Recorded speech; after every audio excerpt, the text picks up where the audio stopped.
New study about roadkill in Brazil. This research published in the Journal of Herpetology involves scientists riding up and down 100 miles of specific Brazilian highways every single day in cars and motorcycles. They did this for 18 whole years on one highway and 7 years on another. Over 1,000 carcasses were identified, and the researchers were able to determine where and when collisions happened the most. Let's start off with the deceased animal groups, or taxa, seen the most, which was a bit surprising to me.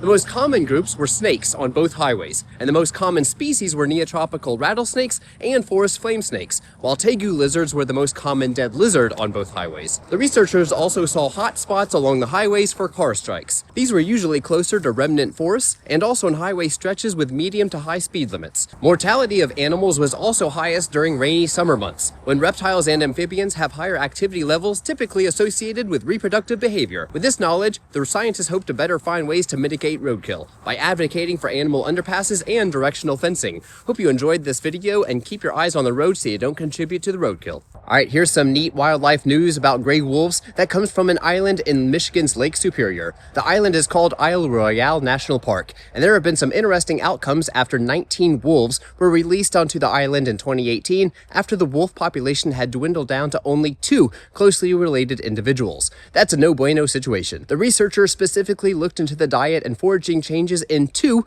other mammal mesocarnivores, which is just a fancy term for small to medium-sized carnivores that rely mostly on meat, but can be supplemented with some fruits, plants, and fungi. These 2 animals in the study were red foxes and American martens. And if you don't know what martens are like me, they are in the same family as otters, badgers, and weasels. They are solitary little critters and are also considered semi-arboreal because they will readily climb trees. By comparing scat, or poop, before and after the gray wolf repatriation in 2018, scientists discovered that American martens' foraging behavior was essentially the same, but red foxes changed quite a bit. Some individual red foxes became highly dependent and specialized on human foods, in which 80% of their diet had become.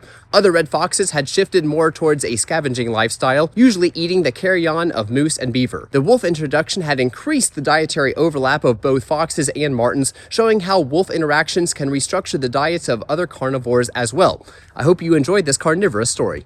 Alright, let's see how iNaturalist stacks up to traditional surveys to determine species richness, diversity, and structure, specifically looking for reptiles and amphibians.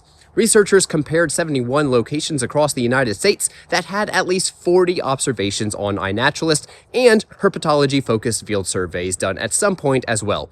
Okay, now to the results. iNaturalist observations essentially gave the same species richness as traditional surveys gave, therefore demonstrating how effective iNaturalist and community science can be. However, it often fails to accurately reflect community structure or species diversity due to inherent observation biases. For example, diurnal, which means active during daytime, and easily photographed species like the eastern rat snake are frequently overrepresented, whereas nocturnal or secretive animals like certain turtles and frogs are underrepresented. iNaturalist is also a good tool for mapping a species range. Rare species were also recorded more often in traditional surveys. I really like this study because it points out what iNaturalist excels at and also where good old manual labor may still be needed for certain questions to be answered. It also shows how the general public can significantly contribute to science. Hope you enjoyed this video.